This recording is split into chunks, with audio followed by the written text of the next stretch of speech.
श्री शिवाय नमस्तुभ्यम। हम सबको पता है कि आज के टाइम पे कोई भी ऐसा घर नहीं बचा है जिसके घर में बीमारी ना हो ना। किसी घर में छोटी है तो किसी के घर में हाथी जैसी बीमारी है। अगर आपके भी घर में किसी भी प्रकार से बीमारी है तो बस आप सभी को 5 बूंद पीना होगा ओम बोल करके। इस उपाय को आप रविवार, सोमवार, मंगलवार किसी भी दिन कर सकते हैं।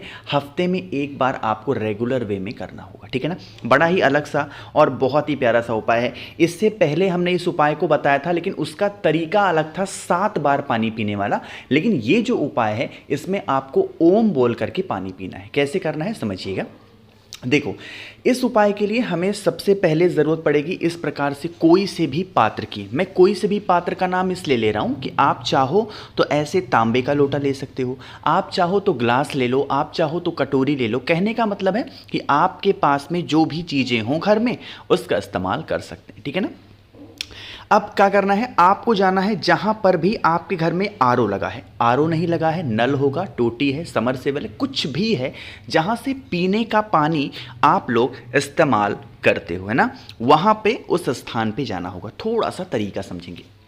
देखो, हमने इससे पहले जो उपाय की बात की थी उसमें कुंदकेश्वर महादेव के नाम से जल को रोकना था और तुमरुका जी के नाम से पानी को पीना था। वो वाला उपाय मुझे उम्मीद है आप लोगों ने किया भी होगा, फायदा मिला होगा और समझा भी होगा। लेकिन इस उपाय का तरीका डिफरेंट है। क्या करना है, जो भी पात्र आपके पास में है, जो कलश आपके पास में है, उस कलश से टोटी में से पानी निकालेंगे, साफ पानी, सुथरा पानी, ठीक है ना। पानी लेना, पानी जब रोकोगे अपनी कटोरी में, ग्लास में, किसका नाम लेंगे, तुमरुका जी का। पानी रोकते टाइम तुमरुका जी का नाम लेंगे। और जब आप उस पानी को रोकेंगे तो यहां पे कितनी बार में नहीं, एक ही बार में आपको पानी को पीना है और एक लंबा ओम का उच्चारण करना है। कैसे, ओम, मतलब इतना जितना आपकी सांस जब तक चले, मतलब जब तक चले का मतलब क्या है, जितनी आपकी सांस हो ना उतनी देर तक ओम का नाथ करना है। 10 बार, 5 बार, 2 बार नहीं, सिर्फ 1 बार करना है। एक सिप में पूरा पानी पी जाना है और उतना ही पानी रोकना है कलश में या जल ग्लास में या कटोरी में जितना पानी आप पी सकते हो, है ना। ऐसा नहीं कि पूरा लोटा भर के पानी रोक लिया, अब उसको पी नहीं पा रहे हो एक बार में, तो ये तरीका नहीं है। आप सभी लोगों को पानी थोड़ा सा रोकना है और उसको पीना है और ओम का नाथ करना है थोड़ी सी देर तक। एक बार और कर रहा हूं, समझिएगा। ओम, इस प्रकार से जितना आप बोल सकते हो वैसे आपको बोलना। बातें समझ में आई क्या? तो करिएगा उपाय को। यह उपाय स्पेशली उस व्यक्ति को करना है जो व्यक्ति घर में बीमार है, क्योंकि बीमारी के लिए कर रहे हो। तो ऐसा नहीं कि कोई इंसान किसी और के लिए कर ले, वो पानी पिए, वो ओम का नाद करे, नहीं। जिसको बीमारी है इस उपाय को वही व्यक्ति करेगा। बातें समझ में आई ना? चलो, तो पहला उपाय आपको समझ में आ गया, मुझे पूरी उम्मीद है। आगे बढ़ते हैं अब इस वीडियो के हम लोग अपने दूसरे उपाय की तरफ। आज के टाइम पे दूसरी जो हर एक फैमिली की सबसे बड़ी प्रॉब्लम बन के तैयार है सामने, वो होती है कर्ज की समस्या, है ना। चाहे वो कर्ज को ले सकते हो, कह सकते हो, चाहे आप उसे पैसे का नाम दे सकते हो, कोई दिक्कत नहीं है। आप इस उपाय को करेंगे। इसके लिए हमें 2 चीज़ों की आवश्यकता होगी। सबसे पहले आपको एक बेलपत्र, देखो तरीका इस उपाय का बिल्कुल डिफरेंट है, बिल्कुल। सिर्फ एक बेलपत्र लेना, बेलपत्र के साथ में एक कमलगट्टा ले लो, है ना। अब देखो, बहुत सारे उपाय मैंने आपको बेलपत्र और कमलगट्टे के बताए हैं, बट ये बहुत अलग है ना। अभी आपको समझ में आएगा। एक बेलपत्र लिया, एक कमलगट्टा लिया। अब इन दोनों चीज़ों के साथ में आपको लेना है तांबे का लोटा। तांबे के लोटे में जल भरो। अक्सर हम क्या करते हैं, जल के अंदर क्या डालते हैं, कमलगट्टा, बट इस उपाय में डिफरेंट करना है। क्या, कलश के अंदर इस बार हमने जो एक बेलपत्र लिया है उस बेलपत्र को कलश के अंदर डालेंगे, कमलगट्टे को अपने पास में रखेंगे। इस कलश को उठाइएगा। आपके घर में फिर से वही काम करना है। इस उपाय को कोशिश करेंगे रविवार के दिन करने की। कब करना है, रविवार। जैसे कल रविवार है ना, तो आप कर सकते हो। उस कलश को क्या करना है, आपको ऐसे जहां पे पीने का पानी रखते हो, मटका परिंदा है, उस स्थान पर उस कलश को आपको रख देना है। इस कलश के अंदर आपने डाला क्या है, अरे बताओ भाई क्या डाला है, आपने इस कलश के अंदर बेलपत्र को डाला। अब पूरी रात, रविवार की पूरी रात ऐसे का ऐसा कलश पड़ा रहने दो। इसको ढक दो, किसी प्लेट से, कटोरी से ढक दो। ढकने के बाद में उस कलश को उठाना है। आपके घर में जितने भी रूम्स हों, जितने भी कमरे हों, ऐसा नहीं कि किसी एक में चले गए, नहीं, जितने भी रूम्स हों, कमरे हों, उन सभी कमरों में एक बार आप सभी को क्या करना है, घूम लेना है। और घूमने के बाद में आपको इसे लेकर के जाना है महादेव के शिवलिंग के पास में। सबसे अच्छी बात यह है कि इस उपाय के लिए कहीं जाने की आवश्यकता नहीं है। जो भी आपके पास में महादेव का शिवलिंग आपके घर पे हो, घूमने के बाद में सबसे पहले एक कमलगट्टा महादेव के शिवलिंग के ऊपर रखेंगे और फिर वही बेलपत्र वाला जल कुंदकेश्वर महादेव के नाम से अगर आपने चढ़ा दिया, कब चढ़ाना है, रविवार की पूरी रात रखा रहने दो, अगले दिन पड़ेगा सोमवार, सोमवार के दिन सुबह 10 बजे से पहले किसी तरीके से उठ जाना।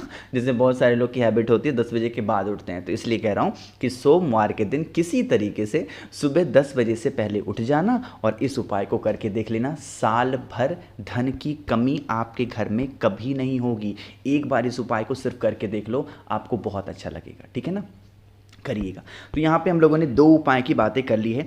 आगे बढ़ते हैं इस वीडियो के हम लोग अपने तीसरे उपाय की तरफ, जो कि आपको चावल के दाने के साथ करना है। यह उपाय अक्सर मैंने बताया है कि अगर आपकी कोई ऐसी मनोकामना जो बहुत दिनों से परेशान हो, नहीं पूरी कर पा रहे हो, नहीं पूरी हो पा रही है, देन आप इस उपाय को निश्चित करेंगे, ठीक है ना। इस उपाय के लिए बड़ा ही नियम है। कौन कौन सा नियम है, सबसे पहले समझ लेते हैं करना कैसे है, उसके बाद नियम की बातें करते हैं। लेकिन उससे पहले जल्दी से कर दो वीडियो को लाइक। जिसने अभी तक चैनल को सब्सक्राइब नहीं किया, मेरी आवाज़ आप पहली बार सुन रहे हैं, चैनल को ज़रूर सब्सक्राइब करेंगे, ठीक है ना। देखो, सबसे पहले एक नियम बताते हैं। जैसे इस उपाय को आपको करना कब है पता है, किसी भी दिन से स्टार्ट कर सकते हो, किसी भी दिन से स्टार्ट करो और कंटिन्यूअसली करना है, ठीक है ना। कंटिन्यूअसली मतलब कहने का क्या है कि जब तक आपकी मनोकामना पूरी ना हो, डेली जब भी स्नान करो, महादेव की पूजा करो, इस उपाय को उसमें शामिल कर लो। ज़्यादा नहीं, समझने में आपको 2 मिनट लगेंगे, लेकिन करने में मात्र 2 सेकंड का काम है, बस, इससे ज़्यादा नहीं। क्या करना है, 2 आप सभी को लेना होगा चावल के दाने। कितने, मात्र 2 है। चावल के दाने ले लिया। फिर आप सभी को क्या करना है, एक पात्र लेना। कौन सा, तांबे का ही लोटा हो, उस तांबे के लोटे में जल भर लो घर से, और जो 2 चावल का दाना मैंने आपको बताया ना, इसी कलश के अंदर डिप कर दो, डाल दो। डालने के बाद में अब नियम क्या है कि आपके घर में ही उस उपाय को करना है, बाहर कहीं नहीं जाना। जो कलश आपके पास में है, उस कलश का जल का थोड़ा सा भाग, मतलब क्या कहते हैं ना, जैसे हल्का सा खाली गिरा दोगे बेल पेड़ की जड़ में। बेल का पेड़ चाहे वो बड़ा हो, बाकी का बचा हुआ जितना भी जल होगा उसे महादेव के शिवलिंग के ऊपर समर्पित करना। पहले जल समर्पित करेंगे बेल पेड़ की जड़ में, एंड देन दोबारा जब आप उस जल का पूरा बचा हुआ पोर्शन समर्पित करना है महादेव के शिवलिंग के ऊपर। दोनों जगहों पे जब भी जल समर्पित कर रहे हो तो आप सभी लोगों को कुंदकेश्वर महादेव का ही स्मरण करते हुए इस उपाय को करना है। नियम एक बार और बता रहा हूं, इसमें सब कुछ आपको समझ में आ गया होगा, लेकिन नियम यही कहता है कि आप जिस दिन स्टार्ट करो, कम से कम 3 महीने का नियम बनाओ। अब नहीं बना सकते 3 महीने का, 10 दिन का बना लो, 15 दिन का बना लो, है ना। जैसे कह सकते हो कि चलो ठीक है, मैं 1 दिन छोड़ करके उपाय को करूंगा, तो कोई एक नियम बना लो कि हम हफ्ते में 1 बार करेंगे, 2 हफ्ते पे 1 बार करेंगे, या डेली करेंगे, या हर 2 दिन पे करेंगे। एक नियम से इस उपाय को करना स्टार्ट कर दो। कितनी भी पुरानी आपकी मनोकामना होगी, कितनी भी पुरानी आपकी विशेष होंगी, वो इच्छा आपकी बहुत ज़्यादा जल्दी पूरी हो जाएगी, ठीक है ना। करके देखिएगा। सिर्फ बेल पेड़ की जड़ में चढ़ाना है और बाकी का बचा हुआ जल महादेव के शिवलिंग के ऊपर। एक सबसे आखिरी उपाय की हम लोग बात करने जा रहे हैं, जो कि बहुत स्पेशल सा है। देखो, कहीं कुछ भी नहीं करना है, यह उपाय आपको अपने घर के कष्टों को खत्म करने के लिए बड़ा ही स्पेशल है। बस क्या करिएगा, एक कोई भी पात्र ले लो, ठीक है ना, तांबे का लोटा हो, ग्लास हो, कटोरी हो, उसमें जल भरो। जल भरने के बाद में आपके घर की स्थिति अगर विपरीत चल रही है तो महादेव का मंत्र भी विपरीत बोलना है। कैसे, जैसे नॉर्मल जब हम लोग मंत्र को बोलते हैं तो क्या बोलते हैं, ओम नमः शिवाय, अरे यही तो बोलते हो, बताओ भाई, बोलते हो ना। लेकिन अब जब आपके घर की स्थिति विपरीत है तो मंत्र को भी महादेव के क्या करेंगे, विपरीत कर देंगे। मतलब शिवाय नमः ओम का स्मरण करते हुए हफ्ते में अगर 1 से 2 बार भी महादेव के शिवलिंग के ऊपर अलग से आप जल को समर्पित कर देते हैं तो यकीन मान लीजिए कोई भी समस्या आपके घर में नहीं आएगी, जो भी कष्ट होंगे वो खत्म हो जाएंगे। बाकी मैंने कोशिश की आप सभी को हर एक चीज़ों को अच्छा समझाने की। वीडियो पसंद आई हो तो लाइक करिएगा, कुछ पूछना है नीचे कमेंट सेक्शन में पूछ सकते हैं। और मेरे जितने भी भाई बहन आवाज़ आज मेरी पहली बार सुन रहे हैं, जल्दी से करेंगे चैनल को सब्सक्राइब। श्री शिवाय नमस्तुभ्यम।